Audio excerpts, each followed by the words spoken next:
Season 2 July 12 முதல் உங்கள் அபிமான திரையரங்குகளில். இனிய தமிழ் மக்களே, உங்களிடம் கடந்த 70-80 ஆண்டுகளில் ஒரு 60 ஆண்டுகள் பல்வேறு விஷயங்களை பகிர்ந்திருக்கிறேன். சில விஷயங்களை பகிர்வது கஷ்டமாக ஏன்னா இன்னும் அவர் நினைவில் நிற்கிறதுக்கே எனக்கு கஷ்டமாக. அவருக்கு எனக்கு நான் ஊரில் இருக்கும்போது அவருடைய ரசிகன். இவரை தேடி சென்னைக்கு வந்தேன், அவருடைய நண்பராகிட்டு அத்தகைய கொடுப்பனை எனக்கு இருக்கு. அவருக்கு எனக்கு ஒரு ஐயோ மாயாச்சார் பார், நீ போயிட்டீன்னா நான் போயிட்டேன்னா நீ அப்படின்னுவார். அது கஷ்டமாக. நான் சிலோனுக்கு ஏதோ போயிட்டேன். போகிறதுக்கு முன்னாடி இவரை பார்த்துட்டு போயிடணும். புஷ்பா கொஞ்சம் ஒரு சிலருக்கு தண்ணி கொஞ்சம் ஊற்றுங்க, ஒரு சிலருக்கு தண்ணி அவர் வாயில் விட்டுருங்க. நான் சிலோன் போயிட்டேன். அங்கே இந்த செய்தி கேட்டு ஓடி வரேன். மயானத்தில் யாரோ அவர் சொன்ன வார்த்தை, உன்னே நான் போனால் நீ தூக்குவ, நீ போனால் நான் தூக்குவேன்னு சொன்னேன். எல்லாருக்கும் தள்ளி விட்டுட்டு கடைசியாக அதை நான் செஞ்சேன், தள்ளி விட்டேன். நண்பனா மிகப்பெரிய இயக்குனர் எனக்கு தெரியாது. அந்த ஒரு சிரிப்பும் வயா தர அது எவனுக்குமே வராது. அந்த அழகிய சிரிப்பு. நான் அவருடைய ஒவ்வொருதையும் நான் படிக்காத அளவுக்கு அவர் படிச்சிருக்காரு. ஆனால் என்னை தூக்கி வச்சு எந்த மேடையிலும் பாரதி உன்னை கைவிட மாட்டேன்னா உன்னை கைவிட மாட்டேன். அந்த நட்பு இன்னைக்கு கஷ்டமாக. அது மீடியாவில் பேசும்போது கஷ்டம். ஏன்னா ஆளை சொல்லிடும், அப்புறம் இது ஒரு நியூஸாக போட்டுருவீங்க. அழுகதை நான் உள்ளதான் வச்சுக்க முடியும்.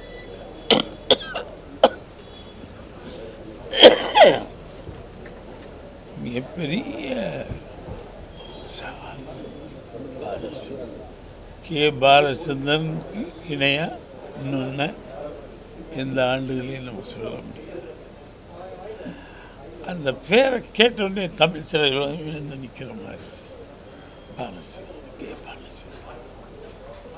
பல்ல கடிச்சிக்கிட்டு நேரத்தை கடிச்சிக்கிட்டு ஒரு சிரிப்பாக மயா. அது இது கிடைக்க கஷ்டம். ஆனால் நான் என் கடமை நான் செஞ்சுட்டேன். கடைசியில் அவர் செய்ய முடியாது போயிட்டார். இல்லைன்னா அவர் தான் இதில் எனக்கு என் கடைசி காலத்தை முடித்து வைக்க வேண்டியவர். பாலச்சந்தருக்கு இதெல்லாம் ஒரு பெரிய விஷயம். இந்த நினைவு நாள் மிகச் சிறப்பாக செய்வார். தமிழ் துறையில் ஒரு மிகப்பெரிய அறிவாளி, அறிவு ஜீவன். ஒவ்வொன்றையும் நுணுக்கமாக பார்ப்பார். Everything should be perfect for you. அப்பேற்பட்ட ஒரு சினிமா திரையுலக மனிதனை நீங்கள் சந்திக்கவே முடியாது. அவருடைய நினைவு நாள் நினைக்கும்போது போகலாமா வேணாமா, போனால் ஏதாவது அழுது வச்சிடும் அவ்வளோ யோசித்தேன். என் நண்பன் மோர் தென் த டைரக்டர், அவர் என் கூட இருப்பார். எந்த நிமிடத்திலையும் என்னை கைவிட மாட்டார். அவர் இதை கேட்டுட்ருப்பார். பாரதி என்னடா நீ சொன்ன மாதிரி பேசி ஆகணும். இதுக்கு மேலே நான் எனக்கு சொன்னது தெரியல. ஹோல் திரையுலகமே சேர்ந்து ஒரு மிகப்பெரிய ஒரு அவருக்கான நினைவு நாளை நம்ம கொண்டாடணும். ஒரு குறிப்பிட்ட வட்டத்துள்ள இல்லாமல் the whole industry should be அவருடைய நினைவு நாளை கொண்டாடணும். எல்லா சிஷியங்களுமே இருக்காங்க. அவருக்கு நிறையா சிஷியங்க. ஆனால் பயப்படுவாங்க. கையை கட்டி அதை பல்ல கழிச்சு ஒன்று இருக்கும்போது பயப்படுவாங்க. ஏன்னா அவ்வளோ பயப்படுவாங்க. ஒன்று இருக்கிற மாதிரி நான் கிண்டல் பண்ணுவேன். நீ வந்து நின்று பாரியாடணும் அதே மாதிரி நானும் போய் போன வரைக்கும் நல்லா இருந்து போனோன்னு கையை கட்டி ஒரு அற்புதமானவன். அவருடைய பிறந்த நாள் தமிழ்த்துறையும் எத்தனை ஆண்டு காலாலும் இனி எத்தனை ஜென்மங்கள் வந்தாலும் ஒரே ஒரு மனிதனை மறக்க முடியாது. மறக்க முடியாத ஆள் தான் பாலச்சந்தர். சுத்தமானவர், தெளிவானவர். அது சொல்ல முடியாது. தெளிவாக அப்படி ஒரு ஆளை பார்க்கவே முடியாது. அவர் என்னை கைப்பிடிச்சுக்குவார். டேய் துறை வா, உன்னை எப்படி நான் கைவிடுவோம். நிறைய கஷ்டம். அந்த நினைவு நாளை நான் நிறையா ஓரளவுக்கு இருக்கும். மிகப்பெரிய அளவில் அந்த நினைவு நாளை கொண்டாடணும். The whole industry, the chamber, council, everybody should be அவருக்கு செய்த மரியாதை அற்புதமாக செய்யணும். எங்கள் மேலே கஷ்டமாக பேசுறது எனக்கு ஒரு மாதிரி இருக்குது. ஏன்னா நானும் விவசாய பேசு இப்போ இருந்திருந்தாருன்னா அவர் தான் நல்லா இருந்தார். நான் எனக்கு இது மாதிரி ஆகிருந்தால் மிரட்டி சுற்றிட்டு கொண்டிருக்கலாம். என்ன மிரட்டி வாத்தியார் மாதிரி சட்டாமல்லி, மிகப்பெரிய சட்டாமல்லி, மிகப்பெரிய வாத்தியார். எங்களுக்கெல்லாம் ரொம்ப ஆசை. அவரை பார்க்குறதுக்கு இந்த ஊருக்கு வந்தேன். இந்த பாலச்சந்தர் நீர்க்கு முடியும்னு ஒரு படம் பார்த்து பார்க்க வந்து அவருக்கு ரொம்ப நட்பாயிட்டேன். அதுக்கப்புறம் 2 பேரும் நாங்கள் 2 பேரும் ஒன்றா அதை அழிச்சாச்சு. இல்லை எந்த ஃபங்க்ஷனாக இருக்குங்களா முதல் என்ன கூடுவார், அதுக்கப்புறமா கூட்டுவோம்.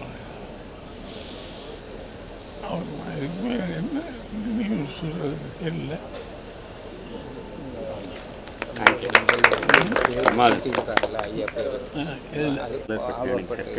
அப்படியா? அதுக்கு வந்து பாலச்சந்தர் சதுக்கம்னு பேர் வைக்கிறதுக்கு அரசாணை வெளியிட்டுட்டாங்க. இன்னும் வைக்க போகிறாங்க. ஜிஓ ஆர்டர் போட்டாங்க. அதை வந்து இப்போ நீங்கள் வந்து முதல்வருக்கும்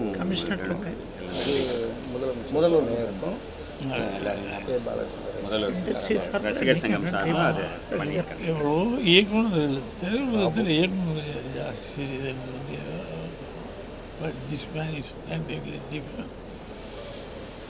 அவருக்காக ஸ்டெப் எடுத்து அவருடைய பெயரை நிலைத்து நிற்குமாறு இந்த பெயர் சூட்ட வேண்டும்.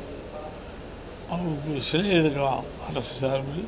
ஸ்டாலின் நினைச்சார், உதயநிதி ஸ்டாலின். இது திரையுலகத்தில் யாருக்கும் செய்வதில்லை. திரையுலகத்துக்கு செஞ்சார். அவருக்கு செய்கிற அந்த பாலச்சந்தர் இன்னும் பல 100 வருஷங்கள் இப்படில தலைமுறைக்கு பேசப்பட வேண்டிய கஷ்டமாக இருக்குது.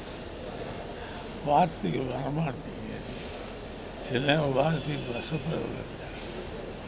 என்ன என் பக்கத்தில் உட்காந்துருப்பாரு, இதே இருப்பார்.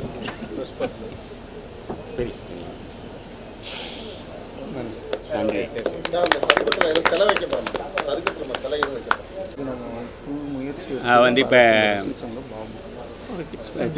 ஆலர்பட் டேர்னிங்கில் ஆலர்பட்டு சதுக்கத்தில் இருக்கக்கூடியதுக்கு திரு கே பாலச்சந்தர் அவர்களுடைய பெயரை சூட்டுறதுக்கு அந்த சிக்னலில் இருக்கக்கூடிய அந்த 1000 சதுரடி பரப்பளவில் இருக்கக்கூடிய அந்த புல்வெளி இருக்கக்கூடிய குட்டி பார்க்குக்கு கே பாலச்சந்தர் அவர்களுடைய பெயரை சூட்டுவதற்கு அரசாங்கம் அரசாணை வெளியிட்டிருக்கிறது. அதற்கு நன்றி தெரிவிக்கும் விதமாக இந்த பிறந்த நாளை நம்ம எல்லோரும் இப்போ ரொம்ப சந்தோஷமாக முதல்வர் அவர்களுக்கும் மேயர் அவர்களுக்கும் அப்புறம் அதுக்கு காரணமான எம்எல்ஏலேருந்து வேலு எம்எல்ஏ பூச்சி முருகன் எல்லாருக்கும் நம்ம வந்து தேங்க் பண்ணி கூடவே ஒரு குட்டி கோரிக்கையும் ஐயா பாரதிராஜா அவர்களுடைய தலைமையில் வைக்கிறோம்.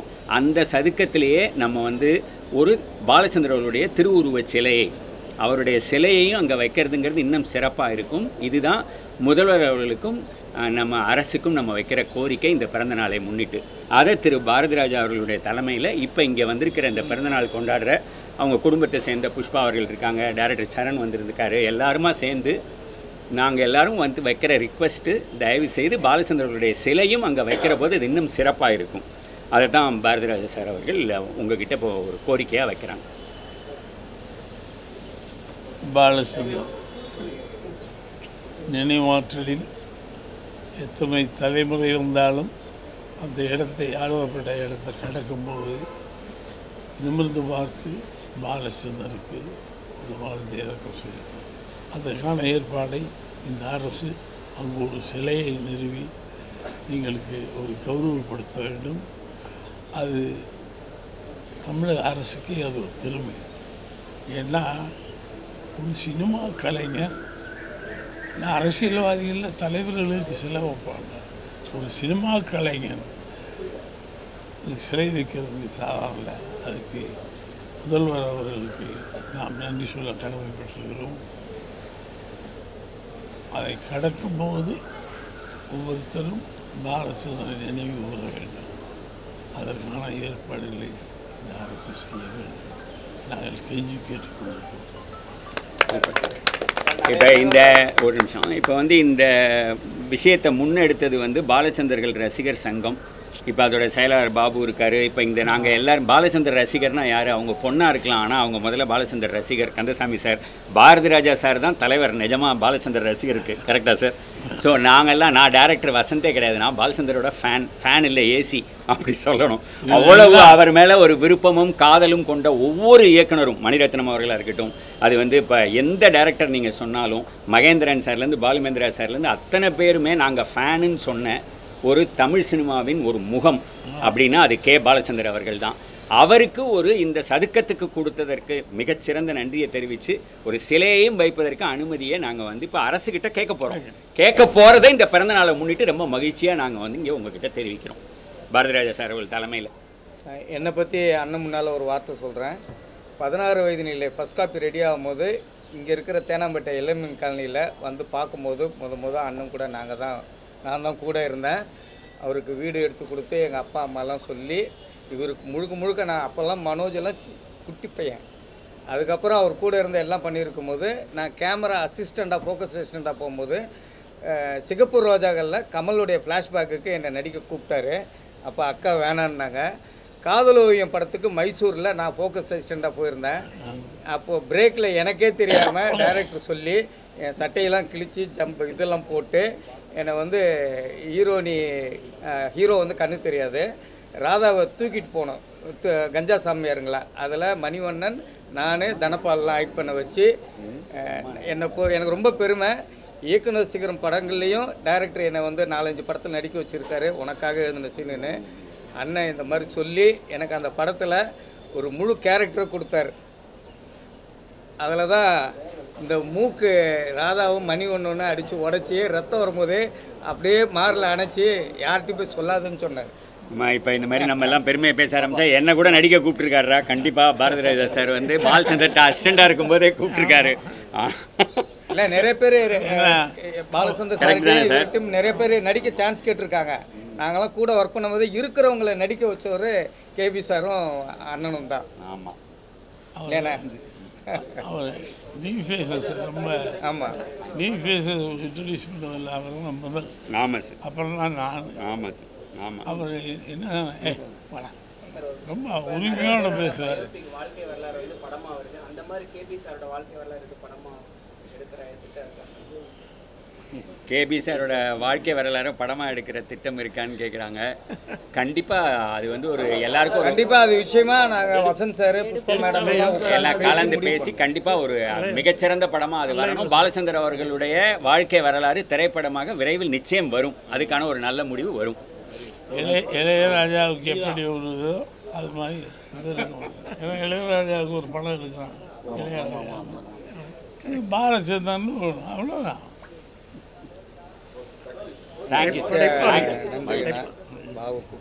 என்னடா டேய் எல்லாம் பாலச்சந்தருக்கு பிள்ளைங்க மாதிரி. நான் தான் சொன்ன பிள்ளைங்க மாதிரி இருப்பாங்க. வீட்டுக்கு போய் கையை கட்டி நின்று அவருக்கு என்ன பண்ணணுங்க. நம்மகிட்ட எப்போல்லாம் இஷ்டமாக வருவாங்க 10 மணிக்கு 11 மணிக்கு வாப்பான்ட்டு. நாங்கள் இப்போ பாலச்சந்திரனை போய் பார்க்கலாம். அவர் வீட்டு முன்னாடி நிற்பாங்க. நான் பையை வச்சுக்கிட்டு எங்கேயும் அனுப்ப மாட்டாரா ஒரு வேலைக்கு அப்படியே சிஸ்டர்லாம் பை ஒருத்தன் லாய்க்கல. இப்போ அந்த விஸ்வாசம் அவர்கிட்ட இருந்து அப்படி நிற்கும் போதே பயப்படுவாங்க பாலச்சந்திரத்தை. அதெல்லாம் இப்போ இல்லை சார். இப்போ ஷூட்டிங்கில் பிக்னிக் மாதிரி ஆயிடுச்சு. பேசிட்டு ஓகே ஓகே மைக்கில் பாசிட்டிவாக பேசுகிறீங்க.